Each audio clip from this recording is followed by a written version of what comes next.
friends that I have that say U.S. State Department official typically are CIA. Yeah. Are you CIA? Well, you're smiling, though. And I'm a poker player. Why are you smiling? He's been interesting lately. Has he? What do you think about him? It's kind of a Bill Nye the Science Guy of geopolitics.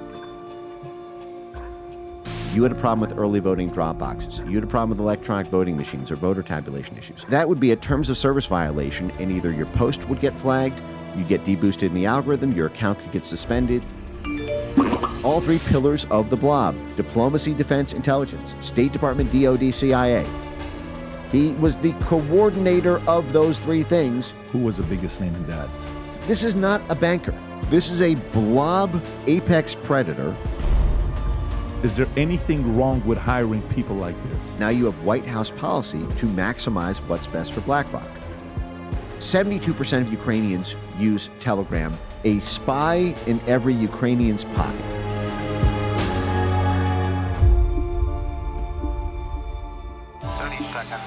Did you ever think you would make it? I feel I'm so close I could taste sweet victory. I know this life meant for me. Yeah, why would you bet on Goliath when we got Bet David? Valuetainment, giving values contagious. This world of entrepreneurs, we get no value to hate it. How they run, homie, look what I become. I'm the one. So my guest today has been all over the place lately, and he's got a lot of insight on what's going on. Your job description says former U.S. State Department official and founder of Foundation for Freedom Online, right? Yeah. It's great to have you on the podcast, but I'm going to start off with a question for you. One of my friends, when I was in the Army, I was going to go Delta, and I was going to go 18 Delta, Special Forces, and that was the stepping stone to go to Vicenza, Italy. I was going to go to DLI because I speak all these languages, and I was going to go to SEER school, Anyways, my order goes to another guy. The guy is my best friend. He eventually becomes Delta. If he and I are privately together, he'll tell people, I've worked on some special operations. You'll never hear him say Delta, right? And friends that I have that say, U.S. State Department official typically are CIA. Yeah. Are you CIA? I'm not CIA. Okay, for sure. I can tell you if I was. No, okay. But it's the same thing. It's a very flexible position. I always try to tell people not to distinguish between state and CIA because of. And frankly, even in the defense sector, the diplomacy, defense, intelligence apparatus is one congealed blob. You can go from DOD to state to IC with a parallel, a parallel promotion track, totally seamlessly. It's the same job, but from a slightly different angle. It's just emphasizing one of the tools in our toolkits over another. The diplomacy one gets to wield the public-facing NGOs, gets to wield financial leverage and sanctions, negotiations, back-channeling. The IC gets to do the plausibly deniable sort of dirty work side of that, the political subversive side of the struggle. And the military does both the kinetic, but then also the civil military. And this is sort of where the Special Forces story actually comes back into the internet censorship one. In the sense that the Special Forces, part of the job that is delegated to Special Forces is shaping the information environment in order to be able to wage a counterinsurgency or to be able to prime the battlefield, to be able to influence the domestic politics so that the conditions are more favorable for the U.S. military.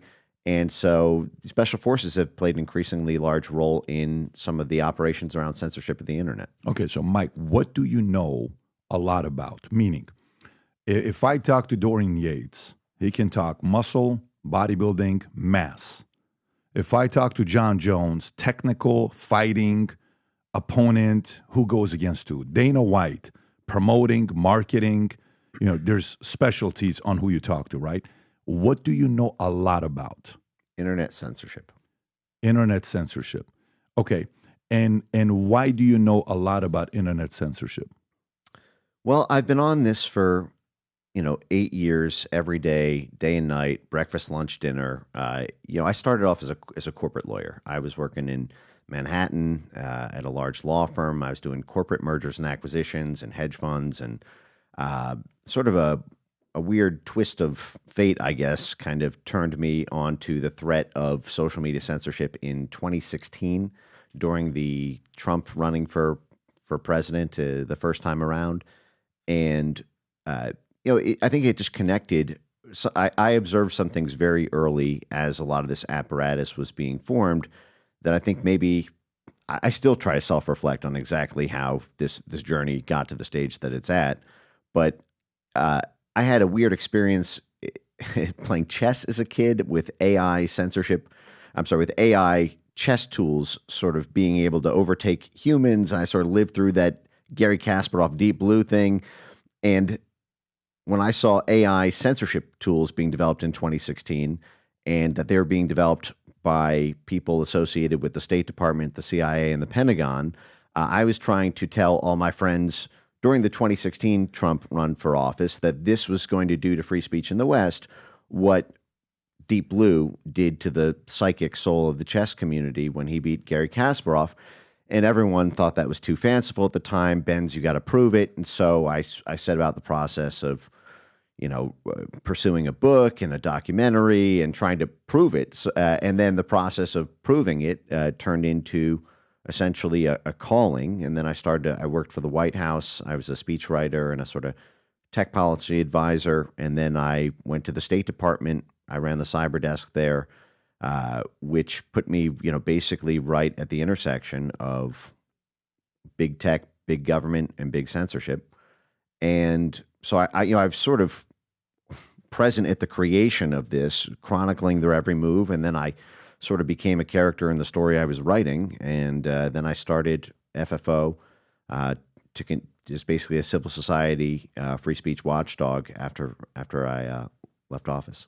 So I got a lot of angles I want to take this with you, since for you it's censorship. I'll start off with this one here. Right off the bat, I want to go into this one here. So let's just say you get a phone call from the establishment left and establishment right elites. They call you. Mike, we need your help. We have 13 days left of election in the States. November 5th is around the corner. We've tried defamation of character, didn't work. We've tried using the DOJ, he didn't drop out. We've tried assassination attempt, he looked right, and we missed him. We've tried humiliating him in front of his family, and they're still united. We've tried humiliating him in front of his wife is still right next to him. We've tried pinning his voters against him, and they're even more loyal to him. We've tried impeaching him, it got his people more loyal to him.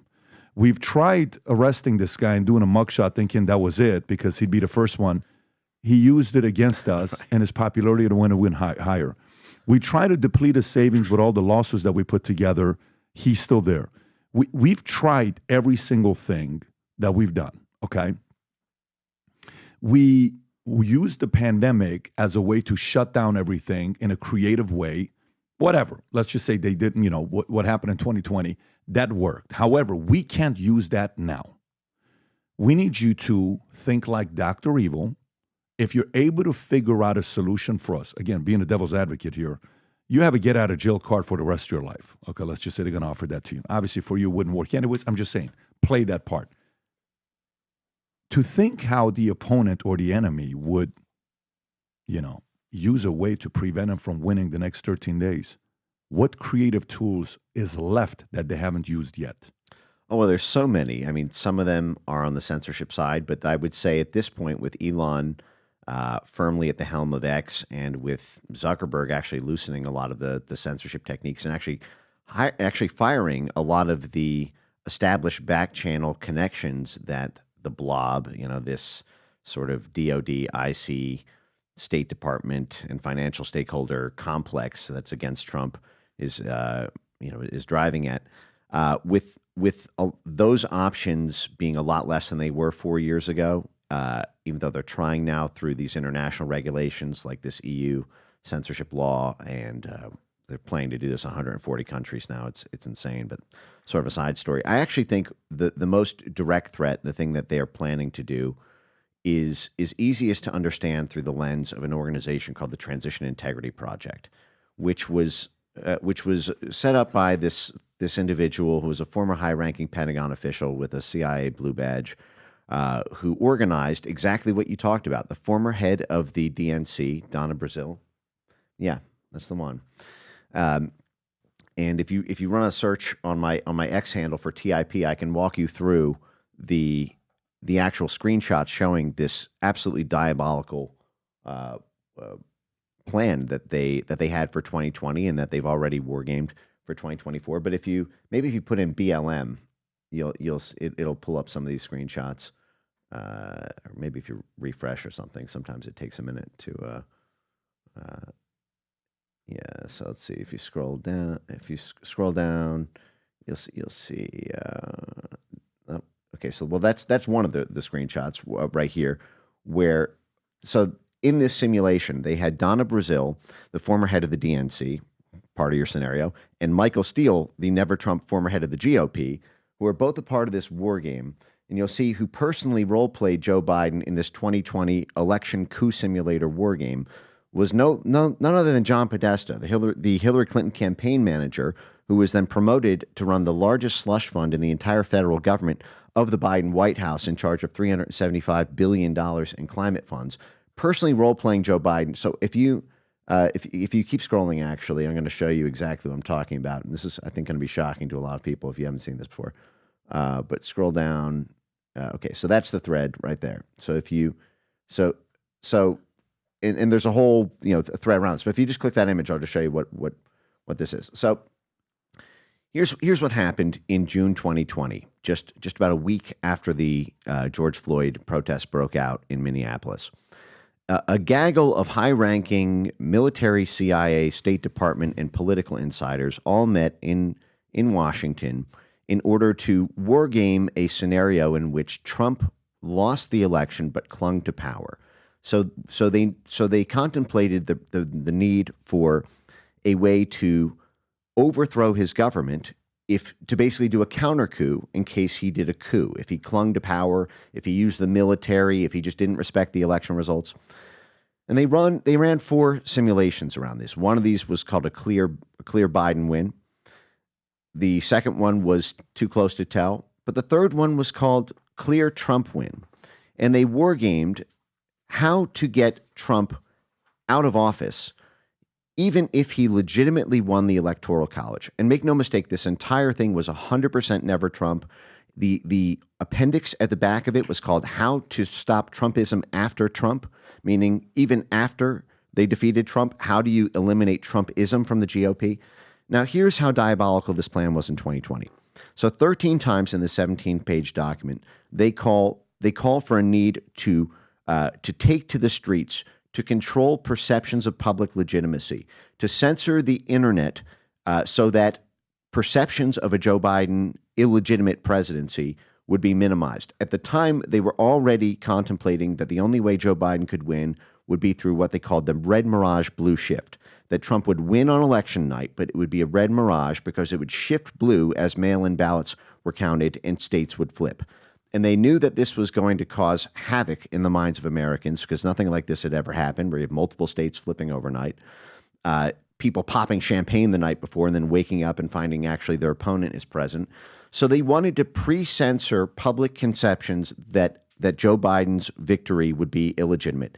And so what they did is they had this plan to wrangle the legacy media, the broadcast media, to the social media companies, and that this network would descend on all the social media companies to get every single one of them to pass a new terms of service violation called delegitimization, which meant if you posted on Twitter or Facebook or YouTube or Reddit or Twitch, anywhere on one of the major 15 platforms that they targeted, that you didn't believe that mail-in ballots were safe and reliable, you had a problem with early voting drop boxes, you had a problem with electronic voting machines or voter tabulation issues, that would be a terms of service violation, and either your post would get flagged, you'd get deboosted in the algorithm, your account could get suspended. Remove, reduce, inform is what they call this. Basically ban, deboost, and then, fact-checking interstitials that limit the virality. Remove, reduce, what was the last one? Remove, reduce, inform. Inform. That's right. Those are basically the levels of how hard the ban hammer you get hit with.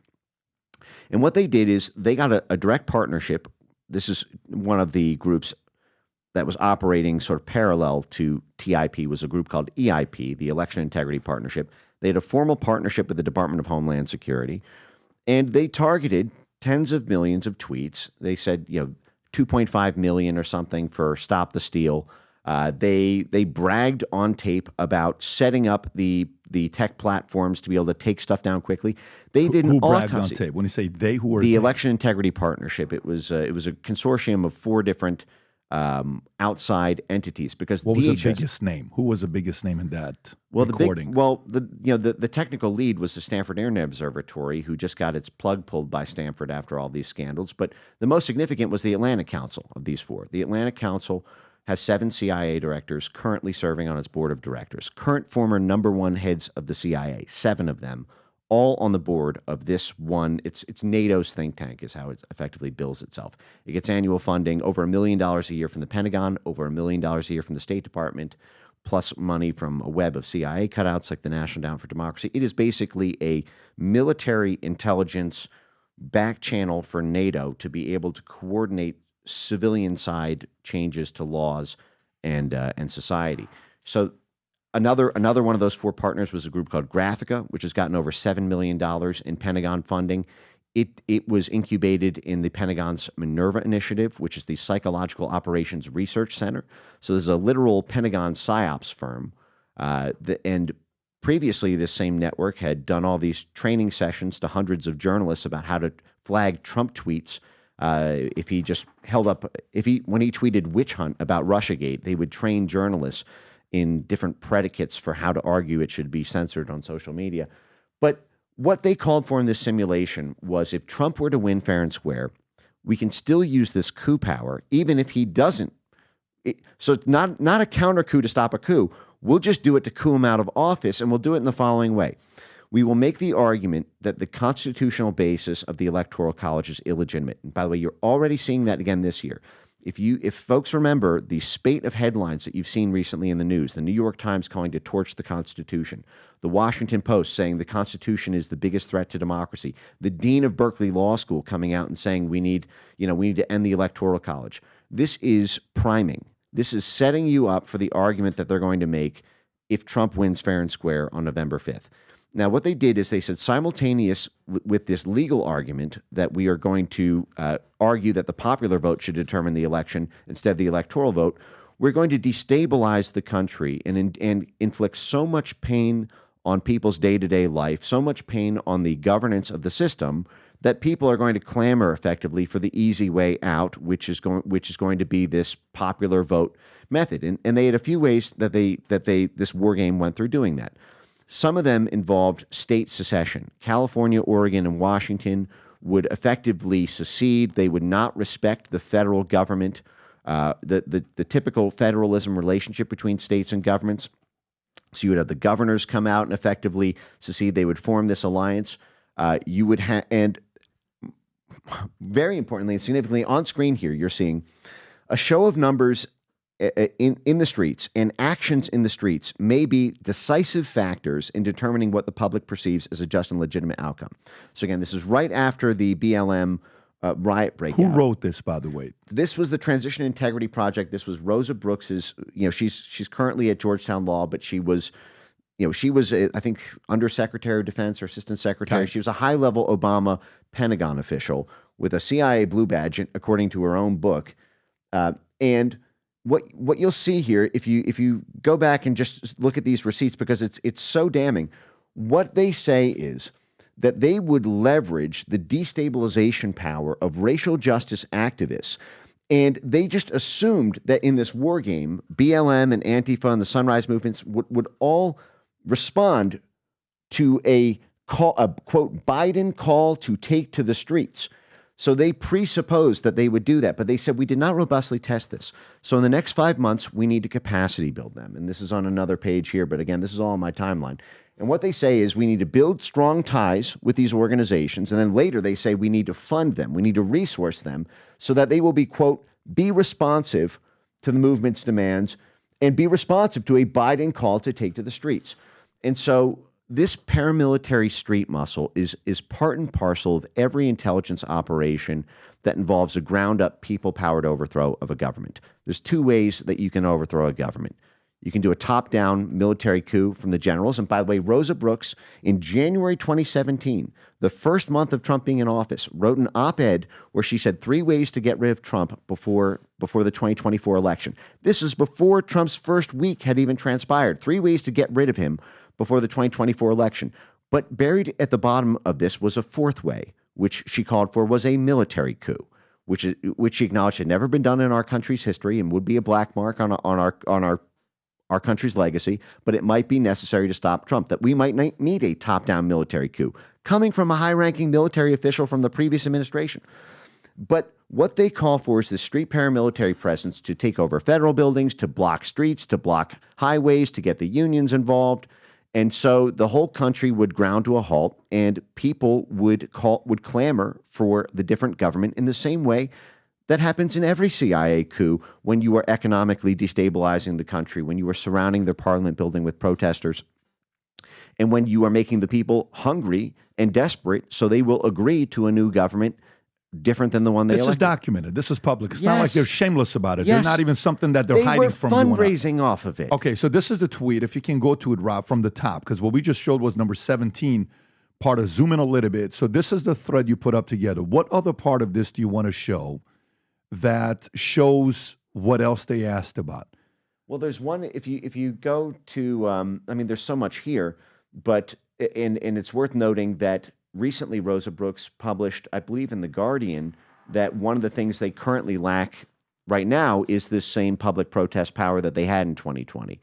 They sort of lamented that they don't have the same capacity right now to leverage off of that they had in 2020 about this street destabilization capacity. Okay, let me go back to the question. All right, so the question is, if you were hired by the establishment elites on the left and the right to find a way in the next 13, 14 days to prevent him from winning in all the ways they've tried it with the DOJ humiliation, defamation of character, Stormy Daniels, taking away money, depleting cash, all that stuff hasn't worked, what would be the way for you to get it done? One, you said through this. Okay, now let me give my rebuttal to it. My rebuttal to that strategy working in 2020 that maybe won't work today is Musk buys Twitter. X has opened up. It's where everybody's getting their news, that even Mark Cuban is getting torched by everybody else there, that he can't gaslight everybody else. Before, a lot of people that are challenging him back would have certainly been removed, reduced, or uninformed, right? And they're not doing that today because he's running Twitter. So if we were to say, well, who's been censored lately? I don't know a lot of people that have been censored lately, like the way they did in 2020, 2020. We used to get strikes left and right in 2020, 2021. YouTube's even slowed down a little bit because they're worried about Rumble, Twitter. They have more competition than ever before. Zuckerberg 3 months ago comes out and posts that letter saying we were pushed by the Biden-Harris administration for us to do X, Y, Z. And at the end of the day, it is my fault. I take full responsibility. He gives that message. Part of it could be because he thinks Trump's going to get elected. I better be good on his side, or else they can really come after me. And what if they, find out additional things that I've done? Okay, so set that part aside. He's being nice today. And he's like, I'm more like a libertarian. I've been hanging out with the UFC guys. So that was a threat because he blocked Trump. YouTube blocked Trump. Twitter suspended and blocked Trump. He's open now everywhere. He can tweet as much as he wants. No one's blocking him anymore. So that Section 230 part right now, they can't impose that strong because they're worried about Elon and Trump winning, okay? And they can come back. And now Trump's somehow, some way, TikTok is kind of on his side because one of the bigger investors there, you know the story about TikTok as well, so I don't want to go there. So now we got TikTok playing neutral. They're still nasty. They still block a lot. I get the most things blocked on TikTok. Community guidelines, bullshit. They're number one. Twitter, free. Google, Facebook a little bit easier. Then you have Google, right? Yeah. I don't know if that's going to be that effective today. What I'm trying to find out in 2024, how do you do it? How do you do it in 2024 to prevent the election from happening on November 5th? You saw Maricopa County earlier today saying, hey, we're already announcing we're going to need additional days. We've hired a bunch of different staff. Okay, that's a nice little way of putting it out there that, hey, you're not going to win this place here. We're going to give this to XYZ. But Pennsylvania, Carolina, Georgia, and all the charts show if they have Trump wins Pennsylvania and Georgia, it's over with, right? Right. What do you do? What's another tool in your arsenal? Well, listen to Jamie Raskin. Jamie Raskin in Congress has said, let people vote for Trump if they want. We're not going to certify his election anyway. So he may be elected, but we're not going to let him be inaugurated. When did he say that? This is like 2 months ago. You can pull up the Jamie this Raskin. The one? I think that's probably the one. Play it, Rob. Again, it's necessary, but it's not sufficient because what can be put into the Constitution can slip away from you very quickly. And the greatest example going on right now before our very eyes is Section 3 of the 14th Amendment, which they're just disappearing with a magic wand, as if it doesn't exist, even though it could not be clearer what it's stating. And so, they want to kick it to Congress, so it's going to be up to us on January 6, 2025 to tell the rampaging Trump mobs that he's disqualified. And then we need bodyguards for everybody in civil war conditions, all because the 9 justices, not all of them, but these justices who have not many cases to look at every year, not that much work to do, a huge staff, great protection, simply do not want to do their job and interpret what the great 14th Amendment means. And I'm glad that Sherilyn's creating her new center so we can bring that. So if you go to my X handle and you type in provoke breakdown, you're going to see that he referenced basically they're going to provoke a breakdown on January 6th. Now, this is very interesting. So here you go. I think this is one, right? Clear Trump win. This is the scenario. Now, if you go to the next screenshot, you'll see what it says there in yellow highlights with the red highlight. Again, this was in June 2020, being organized by military, intelligence, State Department, and high-level political operatives from both sides of the aisle. Again, both the former heads of the both major political parties who were both anti-Trump. And one of the most consequential moves in their war game for how to make sure Biden was inaugurated, even if Trump was elected, was that Team Biden role-played by no less than John Podesta, who would then occupy this very senior slot in the Biden administration, White House. One of the most consequential moves was that Team Biden on January 6th provoked a breakdown in the joint session of Congress by getting the House of Representatives to agree to award the presidency to Biden based on the alternative pro-Biden submissions sent by pro-Biden governors. This is what they're planning to do. They're going to make the argument that Donald Trump is disqualified under the 14th Amendment because of January 6th, and then they will do the exact same. How likely is it they're going to do that? I think it depends on how robust the consensus building has been for this and how much infighting there is in the Democrat camp.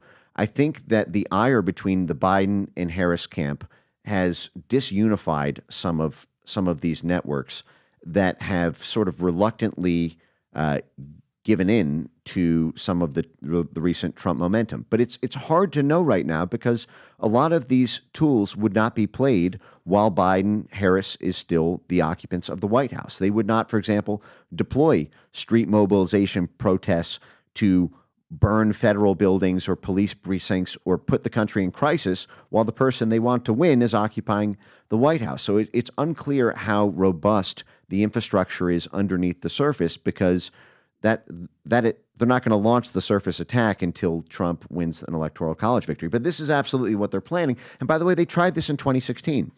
In 2016, they got about 13 or 16 alternate electors to not certify Trump's election then. But that was 8 years ago. It's unclear how much more reach they've gotten into that, but that is what this legal network is planning, whether they can pull it off or whether it costs them too much legitimacy. It's not going to work, though. It's not going to work because the Supreme Court, he's got it, right? Is it, 5-4 right now or 6-3? I don't know what this is not going to be done without Supreme Court saying, relax, guys. You're acting a little bit out of control.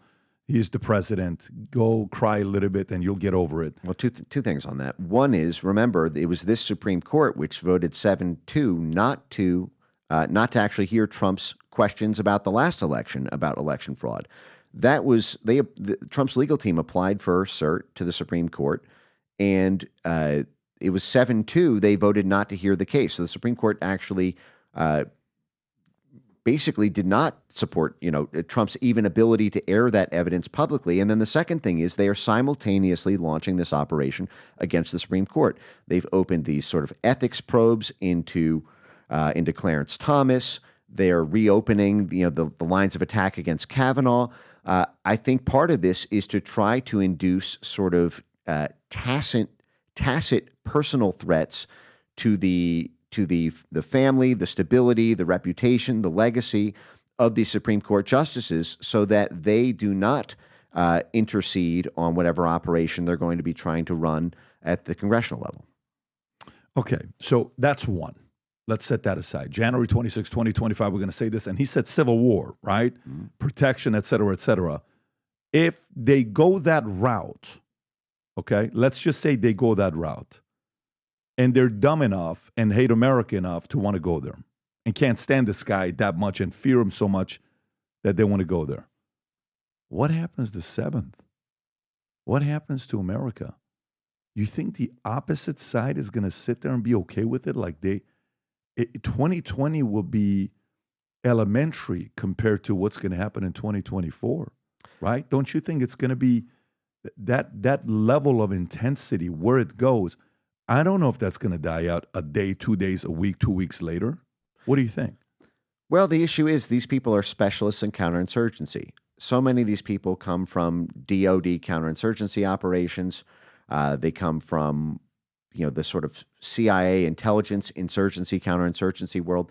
And what you're counterinsurgency is basically a state of civil war in a country where the preferred regime of the U.S. government is being threatened politically or sometimes kinetically by an insurgent political force within the country who wants to either topple that government or elect a different government. And the U.S. military and the U.S. statecraft apparatus descends on the country to quell the insurgency. And the end goal of an insurgency is not to wipe the whole thing out.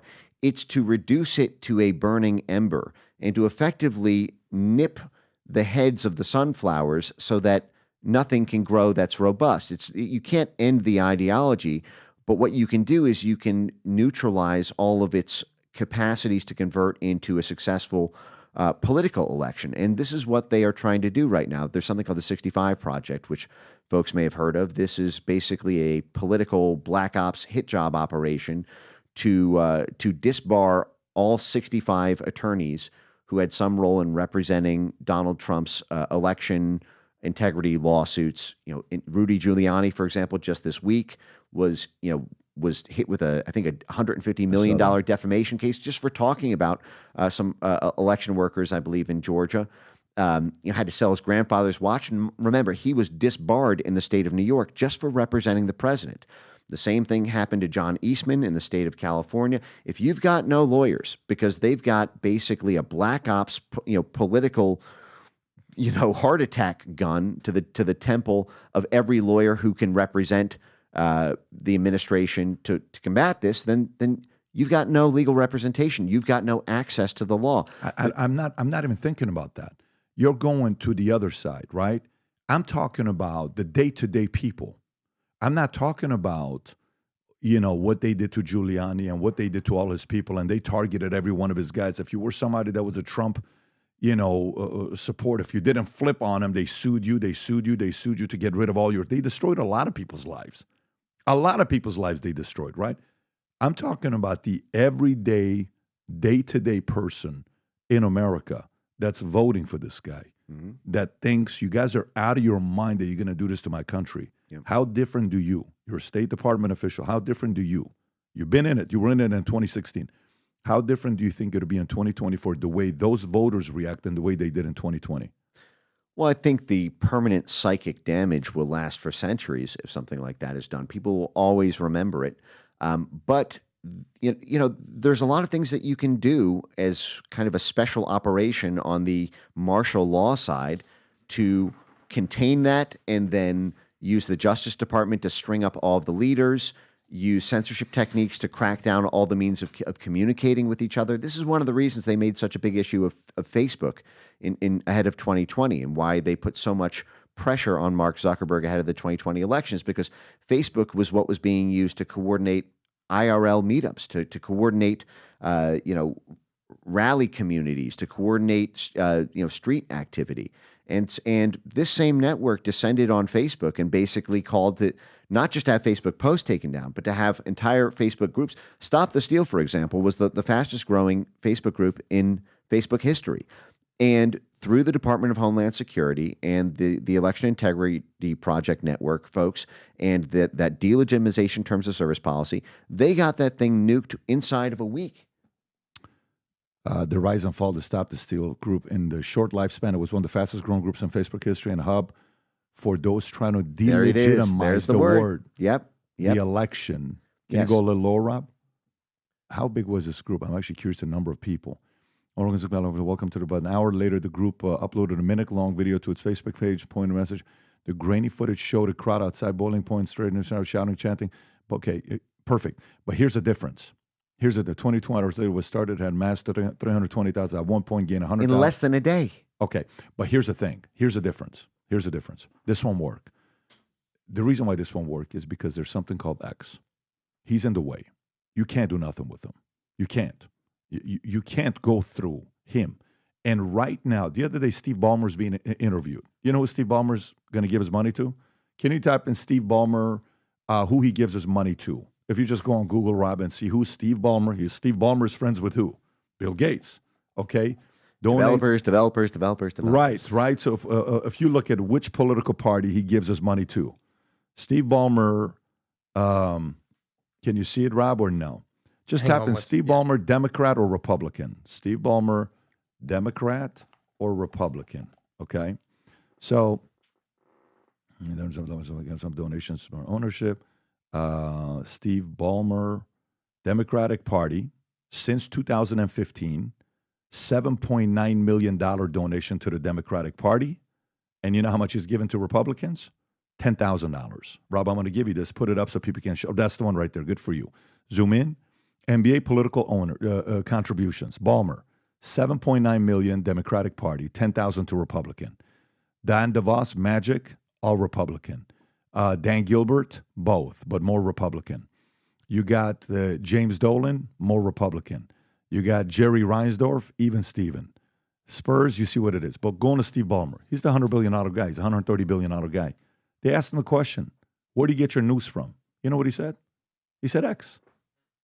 Even a guy who's a liberal who doesn't give money to Republicans, he gets his news from X, right?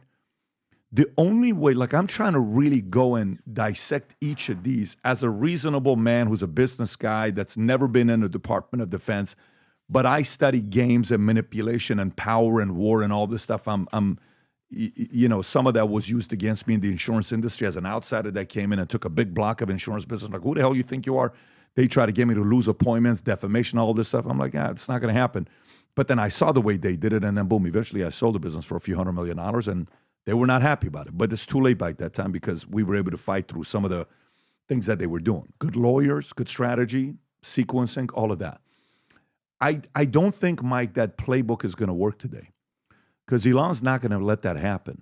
Elon is probably just as much hated and feared by them as Trump is because Trump's going to go be a president. He's going to go away 4 years, okay?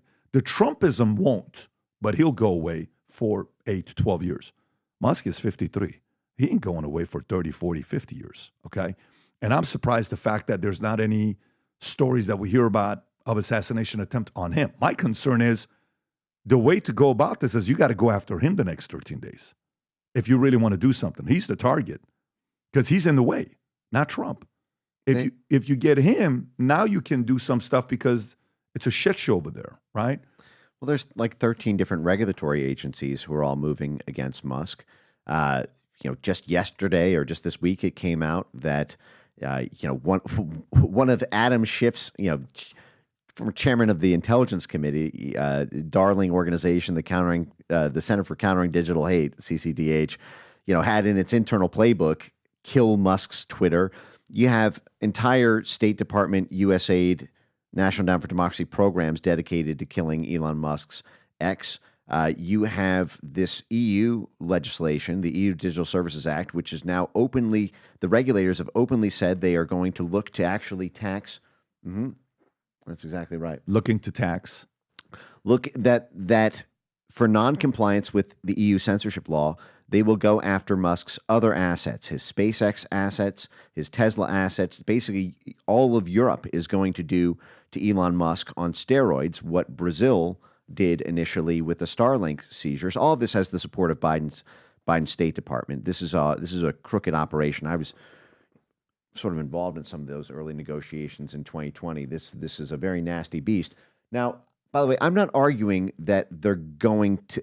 I'm not weighing in on the probability of success of these, sort of cloak and dagger operations, but I don't think that they can be totally dismissed out of hand, because how fast the tone of the country can change in a crisis situation. A crisis event happens, and it doesn't have to be an assassination. It could be a riot. It could be a street protest. It could be a news cycle. And then suddenly you get these prime movers. You get the Justice Department to announce some drastic action. You get the military to sort of, cordon off entire blocks of major cities, as they did around January 6th in D.C., and as happened with some of the protest riot situations, both around BLM and around January 6th. And then there starts to become a kind of martial law overtone. In that moment, it is a totally different scenario than looking at it through the sterile glass of a day-to-day civilian news cycle. You can do extraordinary actions to people who are normally untouchable. And all I'm saying is you can't discount that, because these are not small fish who are out there working on this. The Norm Eisen types, I get that. The Mark Elias types, the Jamie Raskin types, they're not going to bed at 6 p.m., this week thinking, we're probably going to lose. There's too much on the line. What do you think? If you're a betting man, if you're in Las Vegas, you're betting. What are you betting on right now happening? What are your odds of what's going to happen November 5th? Will this guy, is Trump going to win? Is Kamala going to win? Where are you at? I was confident in 2016. I did bet on that significantly. I did not bet on 2020 because I thought the fog of war was too thick. And I'm not betting with my money, on 2024, because I think the fog of war is too thick. But I'm betting with my soul, in the sense that it's my, I think that this is probably the most important election in U.S. history. So you're the way I process what you just said is, you don't think he's going to win. You're at a place that you don't think they're not he's going to win. Let me restate the words. You don't think they're going to let him win. I think if it was a fair fight, he would win in a landslide. But the fight is not fair. But just how unfair it is still unclear. Okay, so fine. So let's go to a different angle, story-wise. I want to talk to you about something else, which, let's see where we go with this. In-Q-Tel, right? Mm-hmm. And I'm sure you've heard of In-Q-Tel. I'm sure you know about it. It's the Trump on Thursday spoke at is at Arizona State University, which is the president is Michael Crow, the chair, is today and was since its inception in 1999 the chairman of In-Q-Tel. And by the way, so what's your point with that, though? My point on that is Arizona State University is this really interesting hub in Arizona. It's where Obama gave his first commencement speech, but it's got a huge censorship program there through something called the Center on Narrative, Disinformation, and Strategic Influence. That's tied all the way up to the Arizona Supreme Court with this disinformation task force that center's head was spearheading. The McCain Institute is highly active there with a giant censorship operation through its strategic communications program. There's so much censorship of the Trump world that runs through ASU, and it's part of something called their Global Security Initiative, the ASU Global Security Initiative, which is a formal intelligence program. So it's literally a U.S. government intelligence-funded domestic censorship program. And they get $1.6 million from the Pentagon to do this censorship black ops. They get another couple $100,000 from the State Department and the National Science Foundation. But it is just funny that Trump, sort of like he's always walking into the lion's den when it comes to everything from the Butler rally to going into, neighborhoods that, most people would think would be hostile to a Republican, or going on doing these hostile interviews. He's walking into the ASU lion's den. And so let's go through this for the average person that doesn't know. If you don't mind sharing the history of In-Q-Tel and what they do. Yep. So In-Q-Tel was created in 1999 The internet had been private for about 8 years. Remember, the internet started off as a DARPA project. It was ARPA, then it would change its name to DARPA, the Defense Advanced Research Projects Agency. Basically, it was created in the 1960s by the military because the military gets so much paperwork. They have to manage the entire American empire abroad. They have to manage counterinsurgency situations with 300 different languages and dialects. They're getting inbound paper, not just between different agencies within DoD, but all of their connective tissue to civil society and universities. They have to manage the huge amount of paperwork. And so they thought the most efficient way to do that would be using this new digital technology of computers and being able to send digital communications over effectively an intranet, a DoD internet. Then in 1990, we win the Cold War, and we are trying to do soft power influence projection across the world. We figure that if we can make this internet thing a dual-use technology where civilians can build on top of it, we can effectively make this new internet the same sort of powerful soft power projection tool that radio was when the CIA created Radio Free Europe, Radio Liberty, Voice of America. All of these were State Department CIA proprietaries to be able to pipe in sentiment into foreign countries to influence the course of their events to advance U.S. interests. We had a first mover advantage in movies, in film, in TV, in print. So the internet came online in 1991. Google got its start, in like 1996-ish, when Larry Page and Sergey Brin were Stanford PhDs. But their work that resulted in Google was a DARPA grant. The DARPA grant was a joint CIA-NSA program for tracking how birds of a feather flock together, because the CIA and NSA began to realize that internet traffic around Web 1.0, which was blogs and forums and static websites, could provide a political early warning radar system for the rise and fall of insurgency movements who were challenging U.S. interests overseas.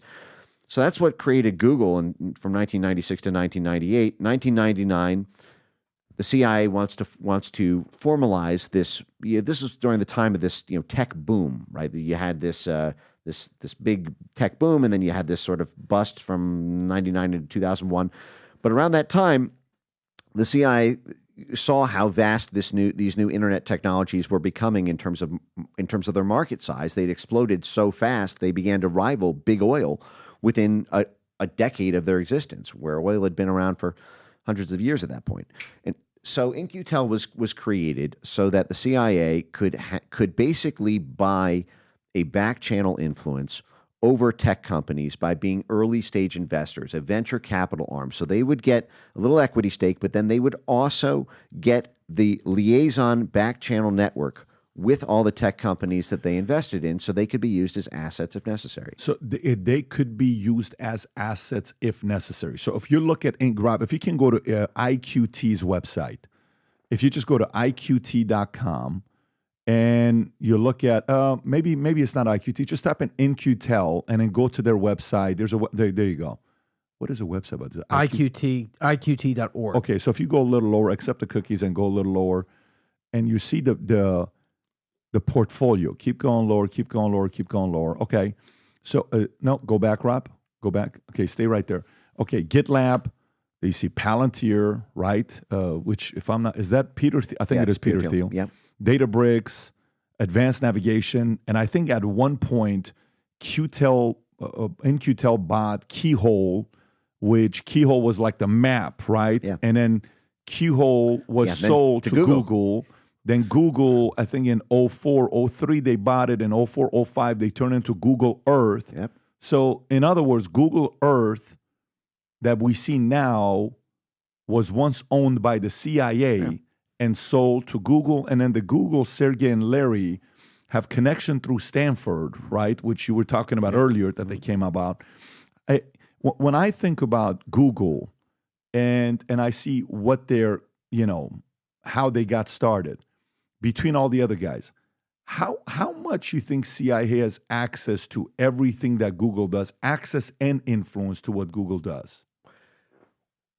Well, I think they're back channel conversations, but I think most of them are had through civil society organizations staffed by CIA people rather than CIA directly. Like you were talking about earlier. Yes. Okay. Yes. And that's what the function of a lot of these multi-stakeholder forums are, or some of these, private NGOs that are often funded directly by the Pentagon or the State Department. There's a few things while we're on this, actually, on the In-Q-Tel. If you look up, I believe it was Li Fang who was the author. If you look up Li Fang, In-Q-Tel, Instagram, Twitter, mining.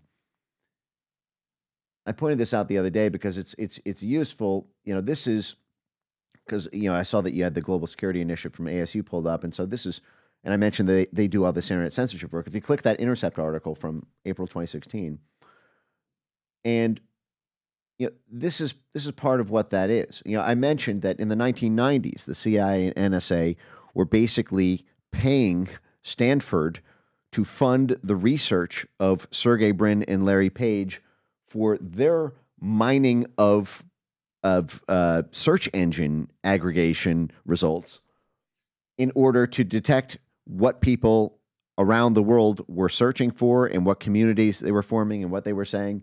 Well, the CIA is doing the same thing through In-Q-Tel for the firms that do all the mass data scraping of tweets, Instagram photos, YouTube videos, Facebook posts, so that you have this kind of all-seeing eye from the intelligence world about political sentiment on social media. The other thing that I was going to mention was, I forget if it was on the In-Q-Tel front. It'll come back to me, but we can move on to the other. If you go back to In-Q-Tel's Wikipedia, Rob, just go to In-Q-Tel's Wikipedia. I want to know the founders. Go. Is this a? So go to the founders. Norm. Let's see who Norm is. If you can zoom in there, zoom in. So is a U.S. aerospace businessman who served as U.S. Under Secretary of the Army, 75-77. Augustine was served as a chairman of Lockheed Martin Corporation. He was chairman of the Review of the United States Human Space Flight Plans Committee, 83. He was elected member of the National Academy of Engineering for the imaginative blending of the skill engineer. And if you go, is that it? That was the career? So where is the, and then go back to the other founder. Let's see who the other guy is. Yeah, he's a little bit interesting as well. American tech company who got to start as a video game designer, then co-founded. Okay, can you freeze right there? Yeah. So you notice the other founder came from Lockheed. Right. And this one is the State Department's Foreign Affairs Policy Board. This is what I talk about all the time, which is that the CIA is because the tee up to this was, how extensive is the CIA's back channel or influence over Google? And I always try to stress that the CIA is second fiddle in everything it does. It only exists for two purposes. One is it is a plausibly deniable support agency for the State Department to pursue State Department goals, or it's a plausibly deniable covert support unit for the military, for paramilitary DOD activity. Anytime you go from CIA director to head of the State Department, like Mike Pompeo did under Trump, or anytime you go from CIA director to head of the Defense Department, like Leon Panetta under Clinton, that's a promotion. The CIA has to answer to the State Department in everything it does. If it's doing national interest work, it has to answer to the DOD for everything that it does on the national security front. If it's supporting the DOD, it is not the final boss in the room. It is, it just does the dirty work. But the idea, it's not the brains of the operation. It's sort of the low level hitman that Tony Soprano sends in to collect debt. It's not the head of the mafia in that sense. Who's the head? Well, what you have is this apparatus that's congealed. You have this defense diplomacy intelligence apparatus. And so you have these corporate and financial stakeholders who work together with the diplomat sphere and the military sphere to create a consensus. And the CIA will implement whatever plausibly deniable covert action consistent with the plausible deniability NSC 10-2 doctrine in order to implement that. But that plan is made above the CIA's head, and they have to answer every step of the way to that. So behind every dirty cloak and dagger CIA operation is a dirty assistant secretary at the State Department, or a dirty member of the State Department's policy planning staff, or a dirty undersecretary of defense, or a dirty person on the National Security Council who's coordinating that. They are the functionaries. They're the arms. They're not the brains of it. But what you see here actually in In-Q-Tel is the representation of both the State Department and the Pentagon. And the other thing I want to stress, though, and I just remembered this is the second thing that I want to come back to, was when we were talking about Google and its early role with the CIA and the NSA and DARPA, that sounds like an extraordinary story to people who got the typical sort of high school history lesson. But in fact, this is actually the same story as it has been for every major technology advancement in the past century and a half. If you go to my X account and you type in history GPS, you'll see a video. You'll see a video by, I believe it was George Friedman, who was the former head of Stratfor. Stratfor is known as the private CIA. This is the one. So just to tee this up real quick. So this is the guy who was the head of the private CIA, basically the career track there's two tracks at the CIA. There's the analyst track and the operations track. The analysts do intelligence. The operations do, overthrowing governments, propaganda, counter-intel, all that stuff. But the analyst track, they go on to jobs either at universities or at private sector intelligence firms like Kroll or like Stratfor. The Stratfor email leaks were actually a big deal with the Assange WikiLeaks. But this is George Friedman giving a talk. I believe it was in Dubai. But he's basically counseling one of the Gulf nation governments about how to create a robust technology sector, because everyone knows the biggest game in town is tech. Big tech has overtaken big oil. Even if you're an oil nation, you need to diversify where your incomes come from. And this, if you're not competing on technology, you're going to lose economically to those who do. So he's brought in to speak at this conference a few years ago, and he's telling them, listen, we believe in capitalism. We believe in in the power of the free market, but you want to really kick butt free market capitalist tech sphere to grow in your country. You need to have the government subsidize it. And I know it sounds a little bit counterintuitive. He's saying this? Yes, he's saying you need to have your defense sector fund this and subsidize it. And he basically says, I know this sounds counterintuitive and it's a little at odds with free market, but let me tell you the history of how America got this way. And then if you want to let this play, this clip's about 2 minutes, but goes over the history of the GPS, the cell phone, the camera, all of this. I want to begin with technology because there is a belief here that technology is the key to geopolitical power. Well, perhaps it is. But let's first discuss technology. So, for example, this is an iPhone. You must have many of them. It's obviously a useful tool, and you have no idea of its history. I will now tell you its history. The cell phone was developed by the United States Army in the 1970s. It was first deployed by the U.S. Army. So your cell phone is a military tool. The microchip was commissioned by the U.S. Air Force to fly the F-14 and also cruise missiles. GPS, you use that to find your way around. So did the U.S. Navy, which commissioned the building of the GPS squadron so its submarines could know where they are. There's, of course, the camera. We all love the camera. I don't, but my wife does. It was developed for space satellite so that the film did not have to be dropped to Earth. It took pictures that could be transmitted as data to Earth. And of course, there's the internet, without which this wouldn't have any place, which is developed by DARPA, Defense Advanced Research Projects Agency, to move information from one point to another quickly, so we didn't have to mail it. In other words, to understand the technology of this age, you must understand the geopolitical requirements of the United States, the military that it created, and the technology that it really created as well. So you cannot look at the cell phone, the iPhone, the very cute little thing, the camera and everything else, without understanding its military origins. Who is this guy? George Friedman. This is the head of Stratfor, the private CIA. So, okay, you just prompted two questions. Peter Zeihan is one of them because I think he used to be with Stratford. What do you think about him? He's been interesting lately. Has he? What's he said? I'm curious with you because you smiled. Can I ask what prompted? I haven't kept up with all of the developments, so I'm just curious what prompted the. Well, you're smiling though, and I'm a poker player. Why are you smiling? Well, I would say I have something of a philosophical and geopolitical, and there's probably several other terms here. I have some disagreements with the way that he sees, interprets, and promotes his vision of geopolitics. I think it's hard for me to find a Peter Zeihan video that I agree with on either first principles grounds or the conclusions or the analysis. Now, look, I'm not trying to pick a beef or whatnot, but there's.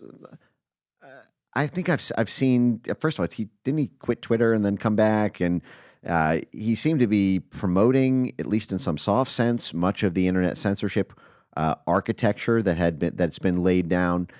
I mean, I see him as a sort of regurgitation of the vomit of the Blob as a sort of private consultant that just kind of distills the jargon of foreign policy for layman speak in order to kind of get a mass of hearts and minds. And I'm not saying that's his business model, but the end result of it is it's kind of a Bill Nye the Science Guy of geopolitics. Well, let me ask you this: is he?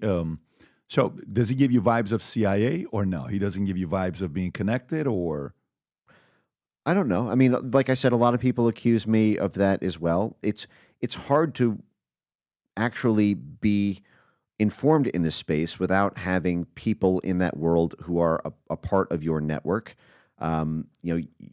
It's a world that most civilians with a 9-to-5 and who care about football or the UFC or music or some other passion, you're either in this or you're not, or you only have a passer's chance at understanding it. And if you're doing it full time as a full time consultant or whatever his business model is, then you're obviously pros. You're obviously connected to those networks. So that doesn't mean that you are of it. And the other thing to keep in mind is that so much of it by its very nature is informal networks. So you're not necessarily. He gets a lot of eyeballs. He gets a lot of eyeballs. Like when he does the interviews and he makes his tours, but he's not necessarily, he doesn't favor Trump, right? He's not the most pro-Telegram Pavlov guy, right? He's not the most pro-Musk guy, right? And, when someone's against, let's just say Musk or Telegram, and we saw what happened with Telegram, but I want to know your thoughts on that as well. I don't know. For somebody to be able to speak the way he does on so many different variety of topics, you wonder, how does he know this stuff? You just go to the Diplomat and you just recycle whatever's on the top page. Or you read the Journal of Democracy. Go to journalofdemocracy.org, for example. So you don't think he's that deep. You think he's shallow with the information that he has.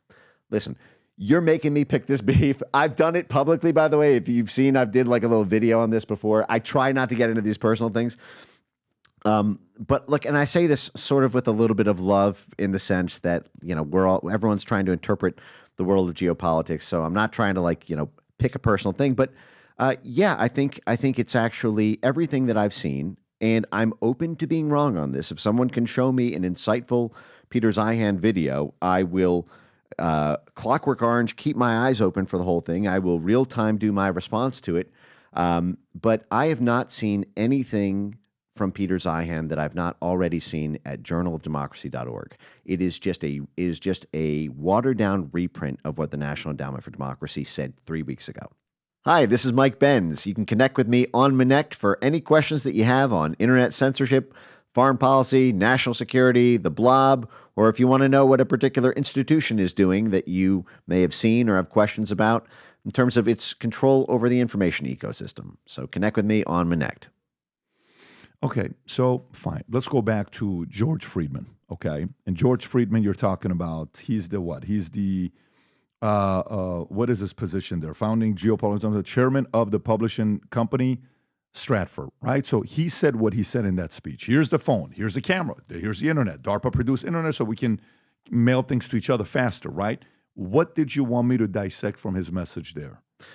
That the story of Google's relationship with the U.S. military, with the Central Intelligence Agency, with the State Department, with our congealed blob of a defense, diplomacy, intelligence, foreign policy apparatus is not some crazy story that's unique in American history. It's actually the standard default course of events of technological development in the United States, in the sense that the money in R&D usually comes pre-baked from military projects, and then it is converted to dual use where the commercial sector can upscale it, can turn it into a profit. This is one of the beating hearts of the military-industrial complex, is this, it's almost $1 trillion a year that the Pentagon gets. It's one of the biggest departments in the federal government. It's the largest employer in the entire country. And it is a cheap way to get commercial technology to have the huge multinational corporations that we have in the tech space, because they don't need to do a lot of the early stage R&D as a matter of free market and have to run up all the costs on 1,000 failed attempts to develop a technology. It can be publicly subsidized by the military and then turned over to the National Science Foundation, its little civilian arm.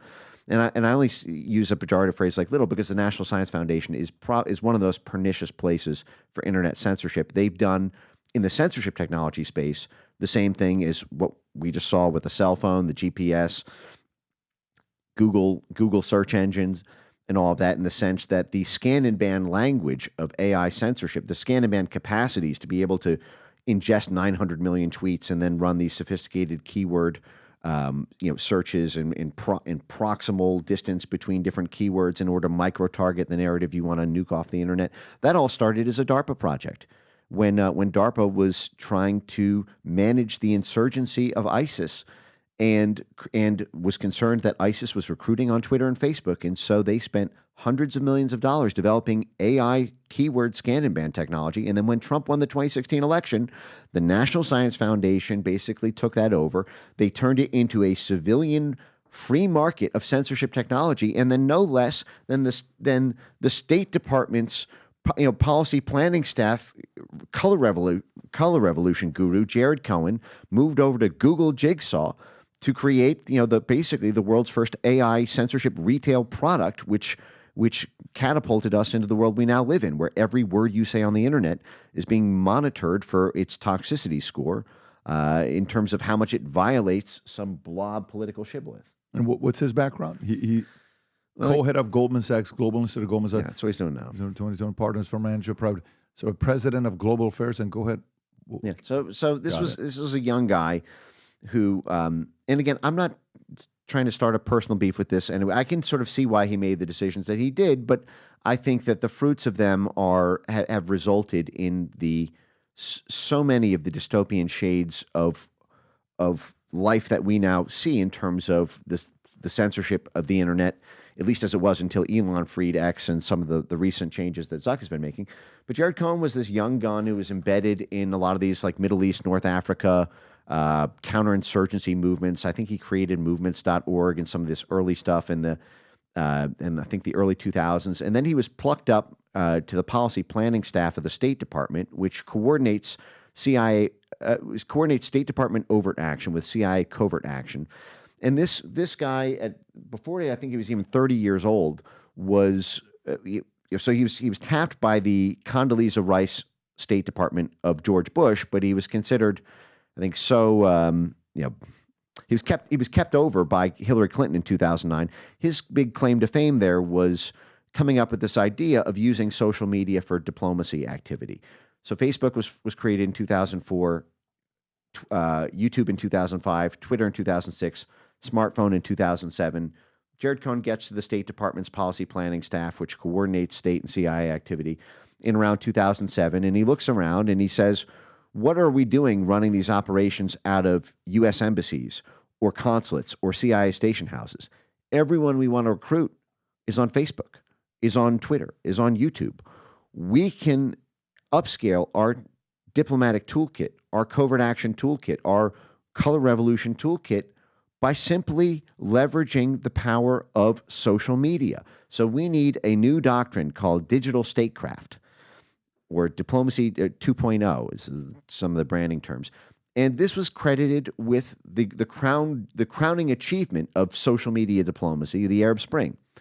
In from 2010 to 2012, when you had all these Middle East, you had Tunisia, Egypt, all these countries, adversary governments of the Obama administration being toppled in Facebook revolutions and Twitter revolutions. Jared Cohen made a personal phone call to Jack Dorsey while he was at the State Department in 2009 in order to stop Twitter's scheduled maintenance that was going on the week of the Ahmadinejad elections in Iran, because the State Department was running a social media influence operation in Iran to try to influence the course of that election. So the State Department personally interceded on the scheduled maintenance of Twitter just to keep Twitter open. And this is where all this money was flowing into these military connections with the social media companies, because social media was seen as the golden goose for insta color revolution, insta regime change operations that could be done at speed, at scale, at a much cheaper cost.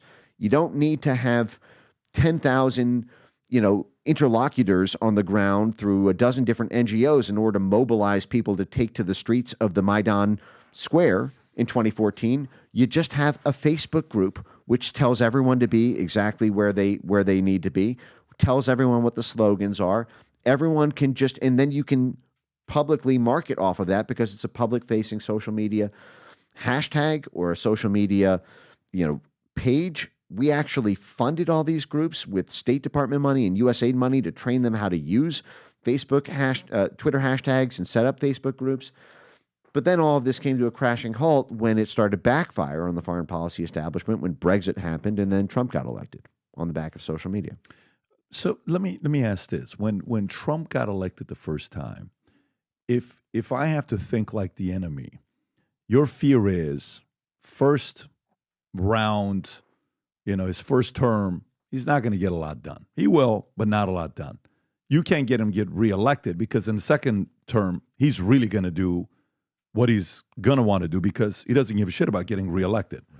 Is the fear now of him winning because he's really going to impose and challenge and push of getting things done that maybe, because, a lot of times some Republicans said, well, you said we were going to do this, but you didn't do it. We said you're going to lock her up. You didn't do it.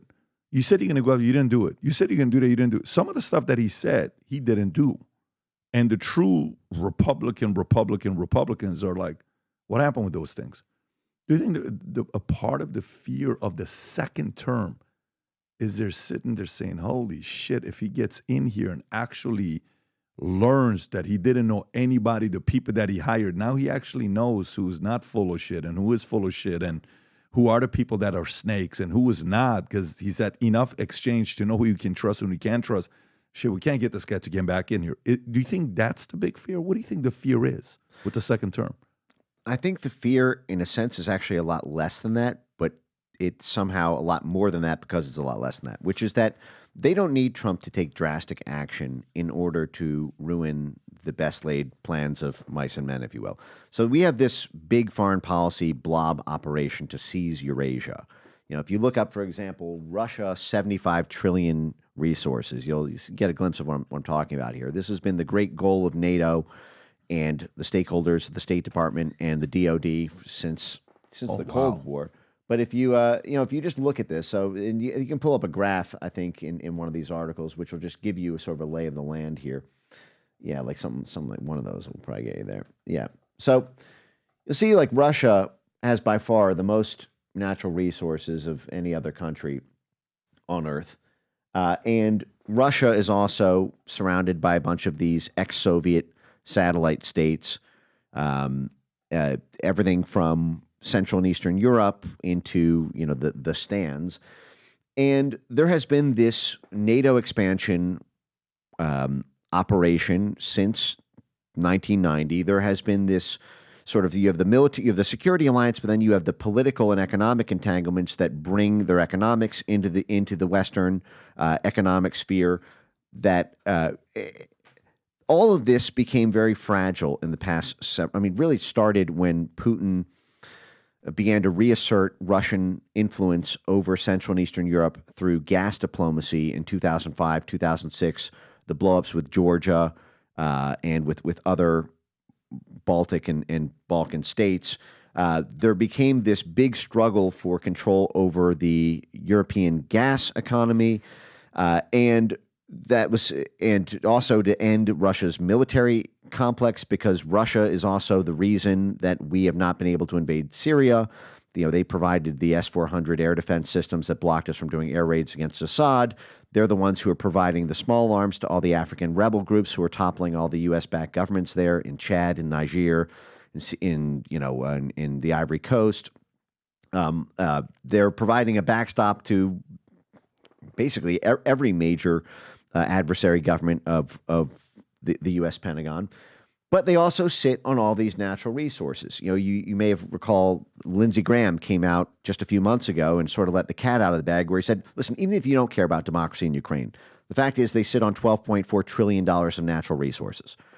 So we should be defending Ukraine and spending the military investment in defending them because we want those $12.4 trillion. Of course, you look at it and you say, but wait a second, that's Ukraine's $12.4 trillion, right?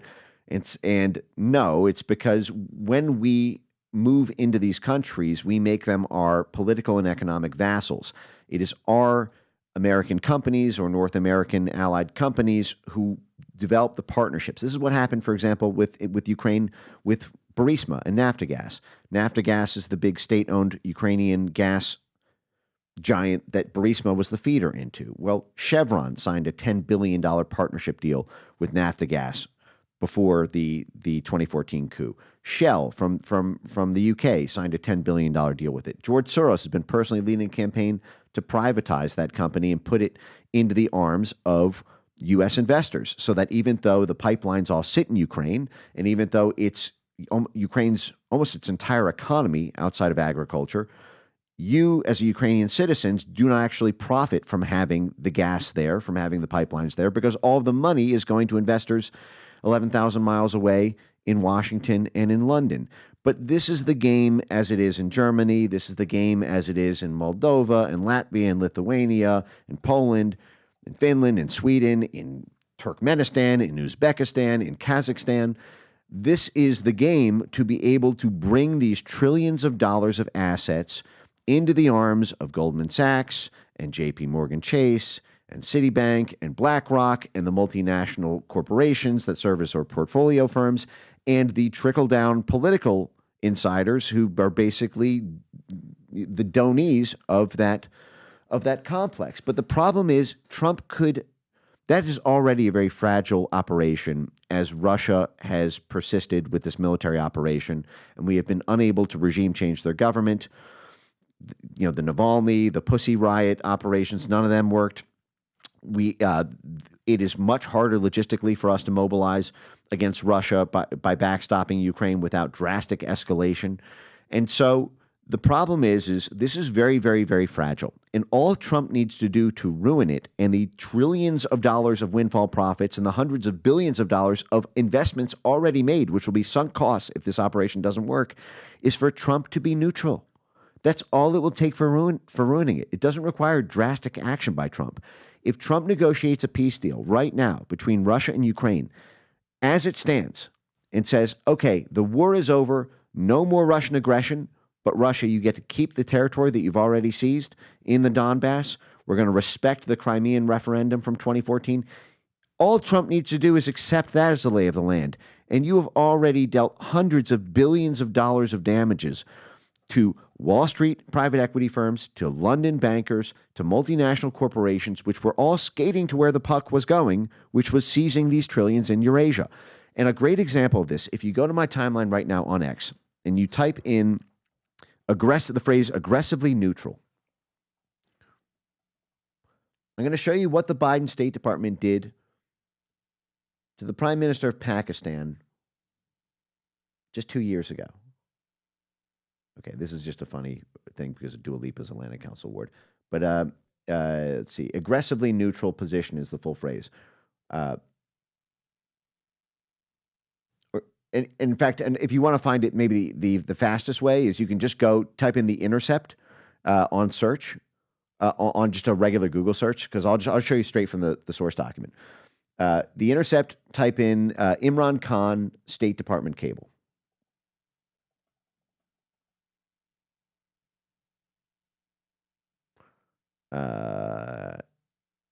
Is that from the Intercept one? Zoom in a little bit. Yeah. Or actually, I think it was called the leaked State Department cable. If you scroll down a little bit, no, just scroll down a little. I think I saw it right there. Yeah. I think that. Okay, actually, we'll scroll up. I think let's go with that first one. Okay, run a Control F search for the phrase aggressively. Okay, cool. All right, so it's there. So actually, let's just start at the top, and then we'll go back to this thing, so we'll see, just so I can set the stage a little bit. So this is Imran Khan, the most popular prime minister in Pakistan history, widely loved by his people to the point where after they removed him from power, they banned elections for a short time because they were afraid he would win again, even after being removed. So this shows what really happened with the removal of the most popular prime minister in Pakistan history. It was basically a coup by the Pakistani parliament and its military, its generals, and its ISI, its intelligence service. And these Intercept leak cable documents show what gave rise to that coup. And it was the U.S. State Department, diplomats from the U.S. State Department, threatening Pakistani parliamentarians and diplomats with, quote, carrots and sticks, and saying Imran Khan needs to be removed as president. You need to impeach him. And you will get basically humanitarian aid if you do it. So you'll get carrots. We'll make you rich if you do it, and we will make your life a living hell. We will make you a isolated pariah. We'll put sanctions on you if you don't. Imran Khan has angered the U.S. State Department, but all will be forgiven if you in Parliament remove him from power. Now imagine if Russia had done this to us or something, right? So now if you Control F to aggressively neutral, you'll see what the reasoning here is. And actually, before I read this, let me just set the stage a little bit here. So, the history of Pakistan has this hybrid governance model where they're very explicit, unlike the U.S., about the different role of the civilian elected government and the military. The military state in Pakistan has been a U.S. vassal for at least 40 years. Pakistan was where we trained the Mujahideen in the 1970s, the CIA-backed Islamic fundamentalist groups who were being used as essentially U.S.-funded radical terrorist groups in order to attack the Soviets in Afghanistan in 1970 and cause them to have sort of their Vietnam. That was all being coordinated in Pakistan with Pakistan-fronted CIA banks like BCCI, the Bank of Credit and Commerce International. And Pakistan, because it is this big U.S. military and intelligence hub, is a major transshipment point for weapons to Ukraine. There's basically a sea bridge from Pakistan to Romania. The weapons then go in from there. Just this year, the UK built an air bridge between Pakistan and Romania in order to more efficiently ship the weapons, because it's a giant weapons depot for the DoD and the CIA for their operations in Syria, for their operations in Afghanistan, all over Central Asia. So if Imran Khan was neutral on the war and said, I want to be friends with the U.S., but I also want to be friends with Russia, so I don't want to provide military transshipment from Pakistan to Romania to Ukraine to kill the Russians, then that cripples the ability for NATO to successfully win an already teetering war with Russia. So they need a prime minister who will authorize that. If someone's simply neutral, got it, then that ends it. And so you'll see what the State Department told the parliamentarians in Pakistan is that he needs to be removed because Imran Khan took an aggressively neutral position on Ukraine. That is all Trump needs to do to ruin this whole operation for the Blob. People here and in Europe are quite concerned because why Pakistan is taking such an aggressively neutral position on Ukraine. Okay, so let me ask you, let me bring you back to what you're talking about. 75 trillion Russia, right? Are you going as far as saying that all these money guys, all these big companies want to find a way to get access to that $75 trillion of natural resources, which, by the way, while you're doing this, I'm online calculating if the natural resources of Russia combined is more than every country in NATO combined, which it looks like it is, if not, they're slightly above him, because the second biggest country with the most natural resources that's in NATO, there isn't one in top 10, just so you know that. Not one country in the top 10, Rob, if you can look it up, top 50 countries with natural resources.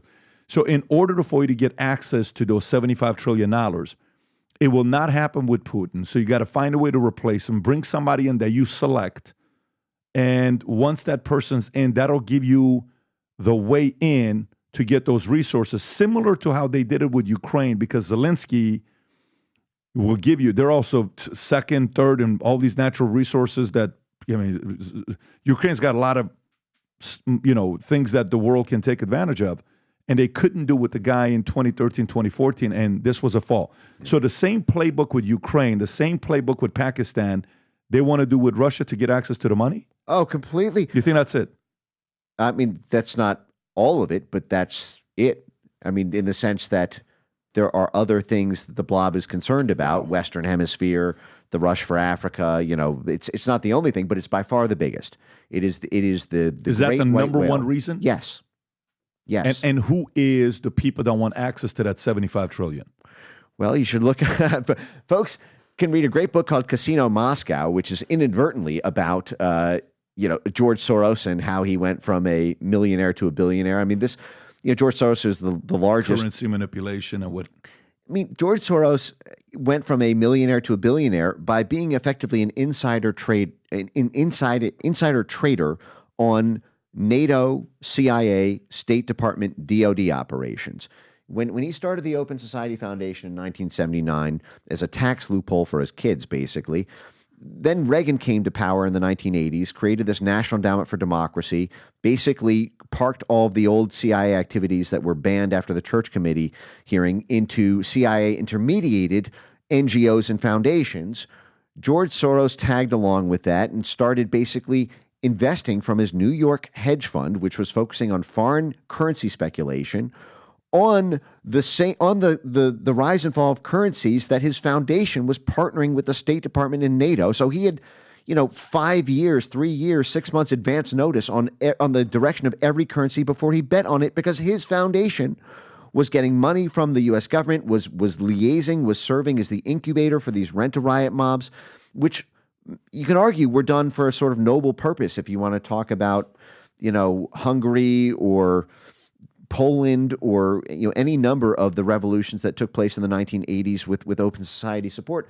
But the fact is when the 1990s hit, it was George Soros and Bill Browder's private investment firms, their private little hedge funds, their foreign currency speculation, but also they were buying up the portfolio companies. They were buying up these assets because Russia from 1991 to 1999 did not have a sovereign government.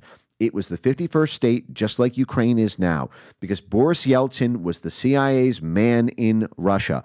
You can look up a great article called Spyless Coups by the Washington Post by David Ignatius in 1997, where he even walks through how Boris Yeltsin was faxing the CIA's cutout organization, the National Endowment for Democracy, in 1993, effectively asking the CIA for permission to bomb his own parliament building when his own government opposed his shock therapy sell-off of the $2 trillion in sovereign wealth that the Soviet Union held off to Wall Street and London bankers like George Soros's firm, which made its money in Russia at that time.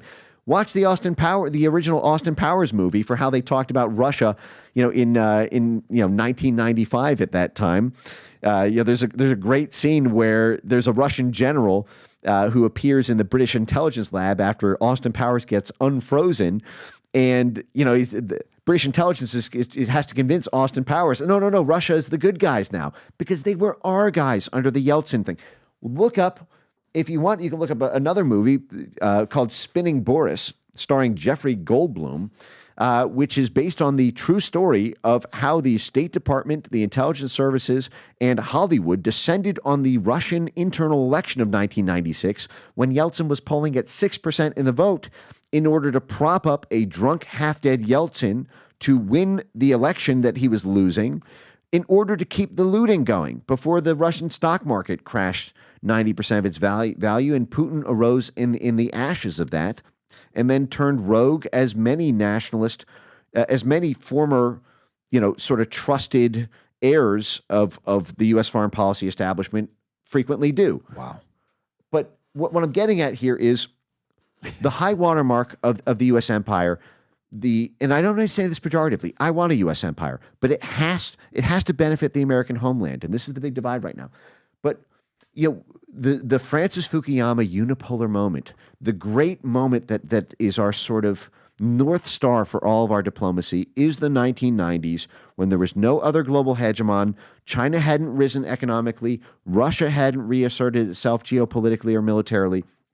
It's that 1990s moment when we looked like we were finally going to get control over Eurasia before we spread ourselves too thin after 9/11, and before 4 years after that, Putin began to turn against the U.S. blob and use the energy assets that Russia sat on and the military industry that it sat on to make Russia sovereign again. And that's what kicked off this whole turf war. First, it only impacted Republican companies. This is why Mitt Romney was on the hawkish side against Obama. There was that famous debate line, where Obama during the 2012 election, cycle, had that line, you're being too hard on Russia, effectively. He said, the 1980s called, they want their foreign policy back. Well, that was because that had only impacted the Republican interests in Georgia and Azerbaijan at that point. It hadn't yet hit the Democrat side of the blob, Ukrainian energy interests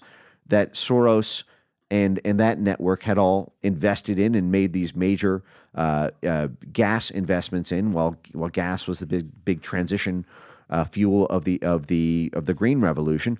So once 2014, the counter coup happened with Donbass and Crimea, there became this uniparty alliance in terms of reconquering eastern Ukraine and reconquering Crimea. And then Trump sort of sashayed his way into the middle of that and made enemies of both the traditional GOP right, how much, but think about it. Okay, so who lost money? Who loses money if Putin stays?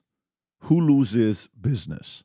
The whole thing when the Ukraine was destroyed and everything that happened to the state, and then you read this article, BlackRock and, I think it was Chase, $400 billion to rebuild, Ukraine. It was, holy shit, $400 billion contract. What was it? I want to say it was BlackRock and Chase, if I'm not mistaken. It is BlackRock, JP Morgan, Chase. Yeah, there you go. So I remember it correctly. So $500 billion, it's $400 billion, whatever, to rebuild the place. Okay. So who else? Like, where is the business model? Is it these Vanguard, State Street, BlackRock, Goldman? Are those the guys that are missing out on the opportunity of Russia because the guy to get through them is Putin? Yes, this is who determines who's in the DOD and who's in state and who's in the CIA. Look up the relationship between the Donilon brothers and the Biden administration. Look up Tom Donilon, BlackRock Investment Institute. And actually, if you can pull up in a separate tab, before you load that, look up Mike Donilon, Biden advisor. And I just want to show you this pair of brothers here real quick.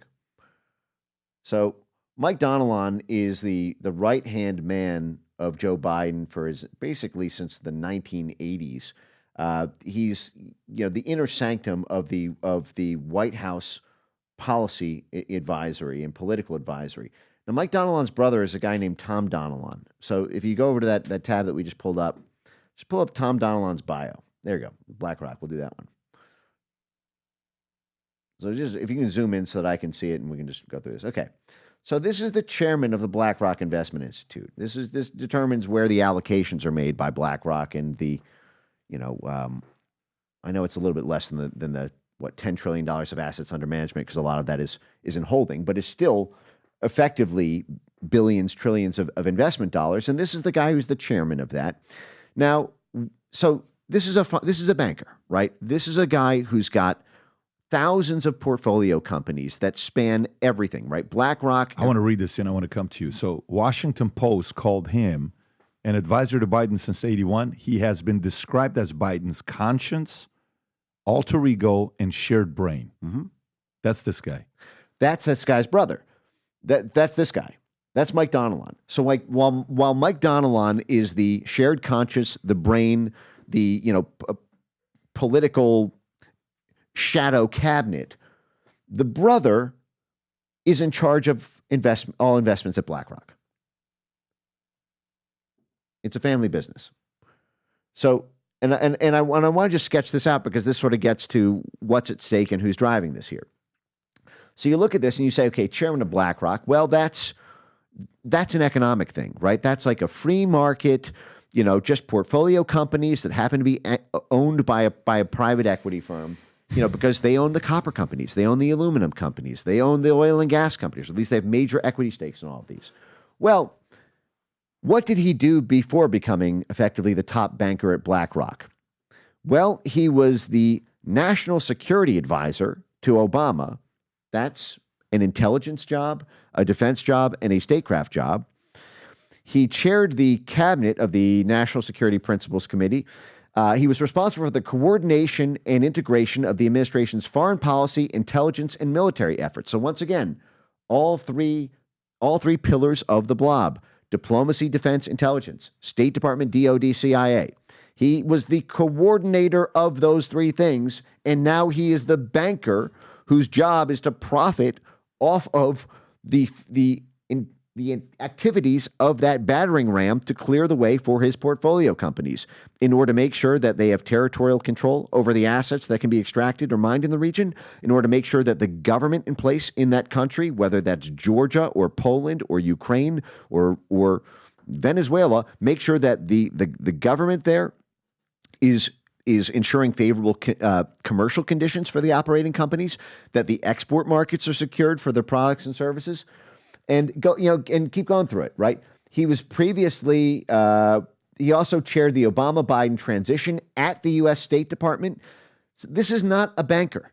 This is a blob apex predator who then becomes the banker, in the sense that this is the same sort of insider trading phenomenon that I'm describing, but this is what determines who Mike Donilon is going to coordinate with Joe Biden in terms of who's running the CIA, who's running the DOD, who's running the State Department, who are the political appointees who will maximize the profits of the BlackRock Investment Institute. And the BlackRock Investment Institute has a keen eye on all of these things because it's making its investments on the basis of the current and future anticipated activity of the biggest battering ram in the world, the U.S. military, CIA, and State Department apparatus. Okay, so devil's advocate, somebody be on the other side and says, I mean, look, you're going to have to hire people from those backgrounds because they have the right contacts, the right relationships. You're going to be protected long term, just like when somebody eventually, like a Amazon, Bezos is getting so high up, he's got to go hire somebody that was a former head of the IRS, was a former head of this and former head of that, because now you're a $1 trillion company, and those are the guys that you got to go after because they got the right contacts. To their argument, is there anything wrong with hiring people like this? There's nothing wrong with hiring people like this. But when it's foreign policy for personal profit, everything turns on its head. What if what's best for BlackRock is not actually best for the American people?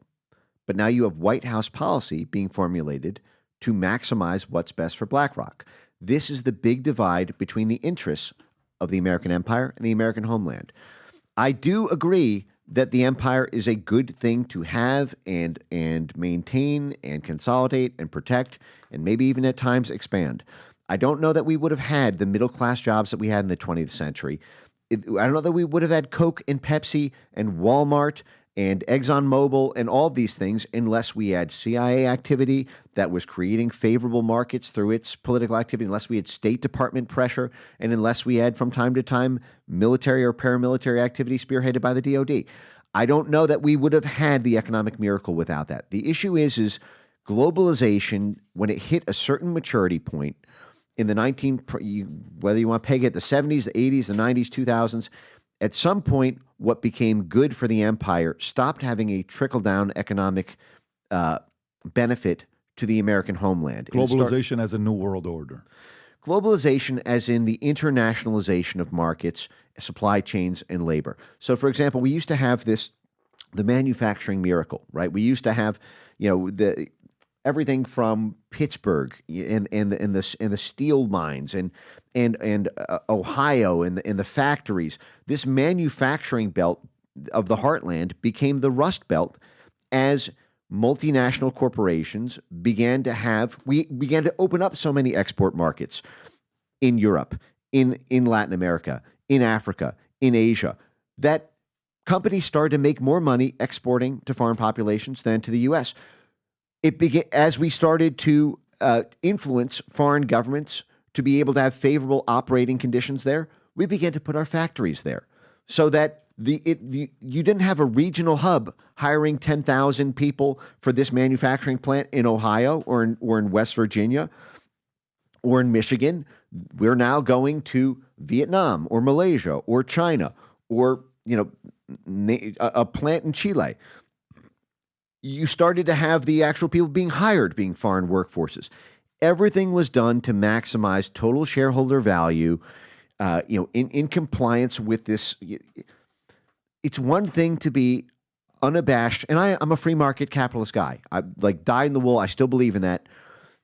But you do have to reconcile what the long arm of statecraft can do in conjunction with an internationalist scenario where these companies don't have loyalty to the country. They have loyalty to their shareholders.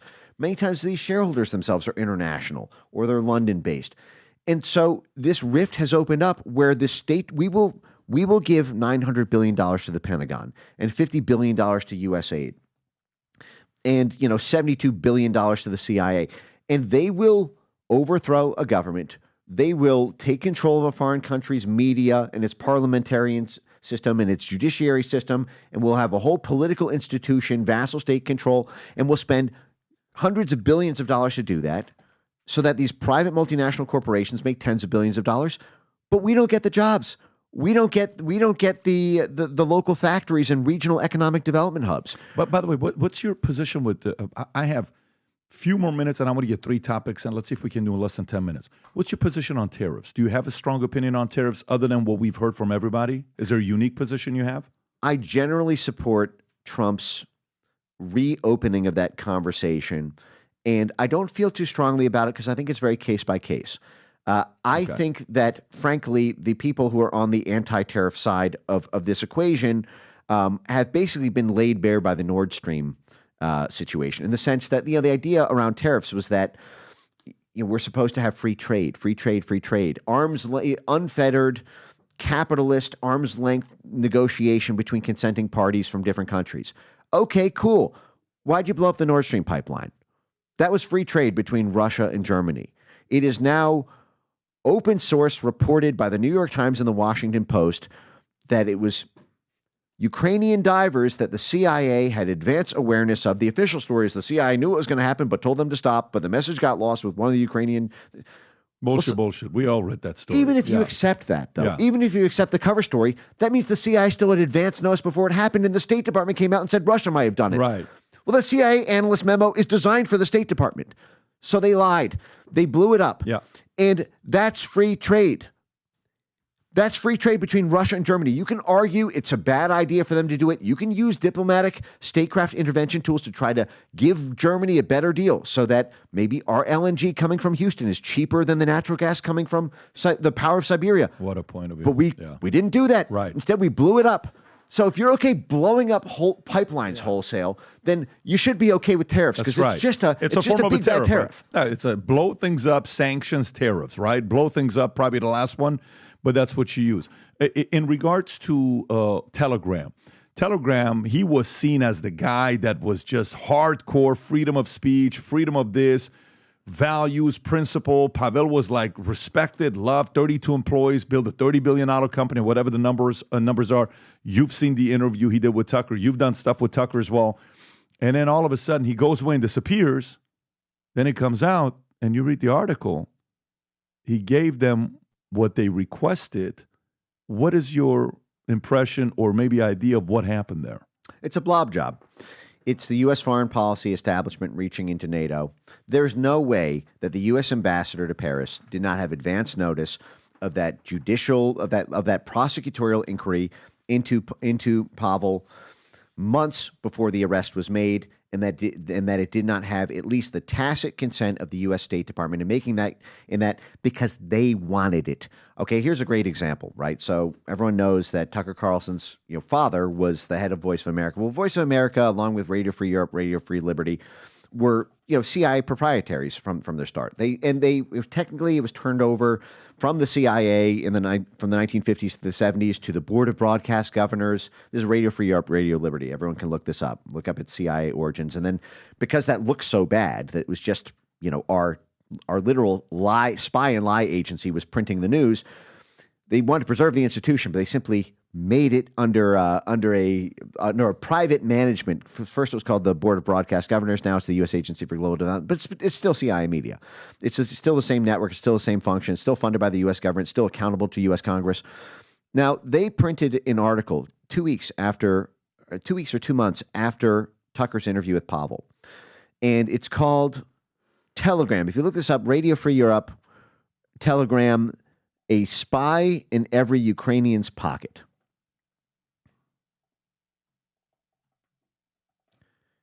Yes, there you go. This is an incredible article to understand what's behind Pavel's arrest. So this is effectively CIA Media saying, we need to take control over Telegram, and they're being resistant because they're not censoring what we want them to censor, and we also don't know if the Russians have some back-end access to or some secret deal with Pavel. So we need to effectively shake down Telegram's management. We need to get leverage over them because this is becoming a problem. And here's what they cited. They cited the fact that because of Pavel's reputation, Pavel escaped the Russian government in 2014 because when the CIA and State Department were orchestrating the Maidan coup, one of the ways that Russian-speaking Ukrainians were coordinating that mob activity to overthrow that democratically elected government was through VK, which was the Russian Facebook that Pavel started before he started Telegram. He was shaken down by the Russian FSB. He had to turn over VK effectively to Russian government control. He was so turned off by that he then moved to Dubai and started Telegram as a free speech service, where in a non-extradition country where he'd be able to do that free and clear.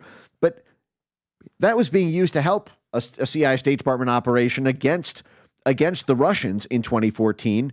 Now he's been completely backstabbed by them. Effectively, what happened is they said, listen, Pavel's had this free speech reputation.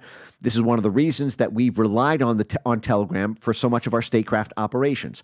The CIA and the State Department were using Telegram to evade state control over social media in Belarus in the summer 2020 color revolution attempt against Lukashenko. In Belarus, we did the same thing. In Hong Kong, using Telegram for State Department-backed rent-a-riots there. We did the same thing with Alexei Navalny inside of Russia when we were running the Navalny op in 2019, 2020.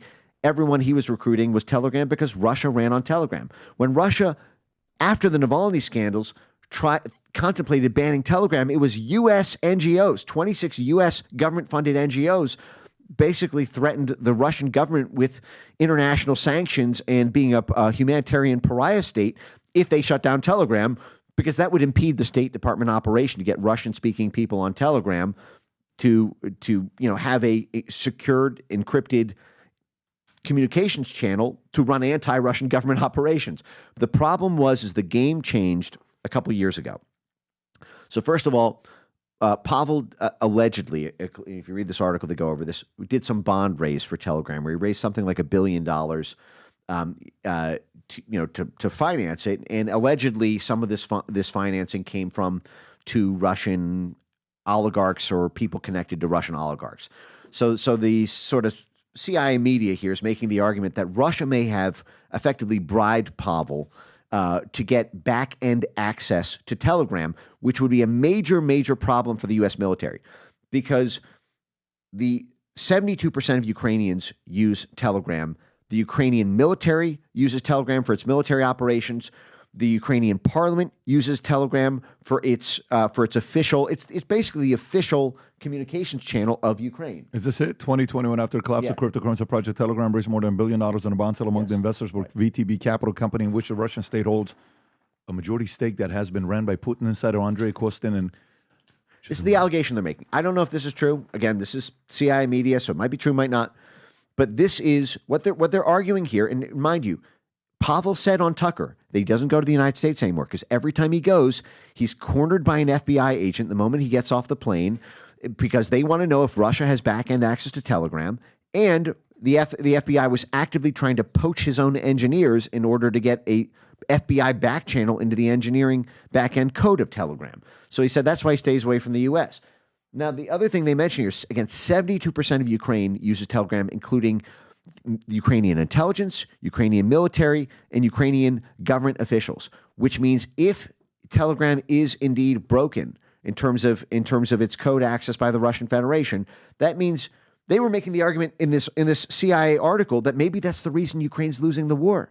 Maybe it's because we've been running this whole thing on Telegram, and Russia's been ahead of our every move because they're reading even our private, because you can do Telegram in public, but you can also do Telegram private encrypted. So there's public Telegram channels, but the military uses these private encrypted ones, and it randomizes your VPN, and the whole thing is like supposed to be super secure. But what if it's not? What if every single move that NATO has made for the past 2.5 years has been telegraphed to the Russian Federation because there's a secret deal with Pavel? So they argued we need to get Telegram under control. We need to seize control over it. We need to get leverage to do so. And the other thing is because we're losing the hearts and minds war because of the public Russian channels. And they say that basically NATO rapid response units have sent all these takedown requests to Pavel and his team in order to kill the Russian propaganda channels, which are influencing hearts and minds in Ukraine. They can't hold elections in Ukraine right now because so much of the population is against Zelensky. Part of this is because everyday Ukrainians get daily access to Russian Telegram propaganda channels. This is also how a lot of corruption scandals inside of Ukraine go viral because Ukrainian media won't print it. The Ukrainian government has control over any of the quasi-private media stations there. It's all basically the Ukraine Crisis Media Center, which is just the U.S. State Department. But these scandals all break on these Russian propaganda channels, and then they filter into Ukrainian hearts and minds. And so they said we can't even get political stabilization because these Russian propaganda channels, which are accessible to Ukrainians, are not banned. They're making the argument they made against Trump channels and Stop the Steal in 2020. So we need control over Telegram. We need a back channel so that they will do the takedown requests on the censorship side. We need for military purposes and for hearts and minds purposes. And we need a back channel to be able to make sure that the code is not accessible to the Russian Federation. And there's only one way to do that because Pavel hadn't a care in the world. He was living in a non-extradition country. There was nothing you could do to touch him or his assets or his empire until he stepped foot in Paris and got nabbed by the prosecutors. And I will tell you, there is no high-level political prosecution that happens in NATO without the local U.S. embassy being apprised of it because they might want to veto it. And in this case, with someone as geopolitically essential to the war over seizing Eurasia as Pavel, because if the CIA gets a back channel, the Russian military also runs on Telegram. So now we basically have a sort of World War II style cracking the crypto code of the entire Russian military intelligence operation if Pavel caves. And we know that he's already made these pledges to essentially have these NATO back channels coordinate all in answer to all these rapid response. Why do you think he's doing that? Well, he's got a lot to lose. He's a young guy. He's worth $1 billion or something like that. I think it's been reported, and I think they're breaking him. I mean, you got Signal, WhatsApp, and you got Telegram, and I've communicated with a lot of interesting people the last few years. Everybody goes Telegram. The tie between Signal and Signal was dark, and WhatsApp, the whole one is profit, one is nonprofit, and the way they did it. And anyways, I got a bunch of questions, but I keep looking at time, and I'm 12 minutes late to my next meeting. We'll have to run it back. But I got to tell you, I knew I was going to enjoy it. It's an understatement how much I enjoyed this. Sincerely, I really enjoy talking to you. My brain is going, I got dinner tonight, and when I go to dinner, our entire conversation over dinner is going to be the conversation you and I just had, because I got so many questions for you. Well, likewise, by the way, your processing speed on this is unbelievable. Hearing so much of this, for the first time on some of this stuff, I've thoroughly enjoyed this too. I appreciate you, brother. Appreciate you for coming out. And gang, again, he's on Manect. You got a lot of questions. I don't have the answers. He has the answers. Manect him. Ask him the questions. He'll get back to you. Take care, everybody. God bless. Bye-bye. Bye-bye. Hi, this is Mike Benz. You can connect with me on Manect for any questions that you have on internet censorship, foreign policy, national security, the Blob, or if you want to know what a particular institution is doing that you may have seen or have questions about in terms of its control over the information ecosystem. So connect with me on Manect.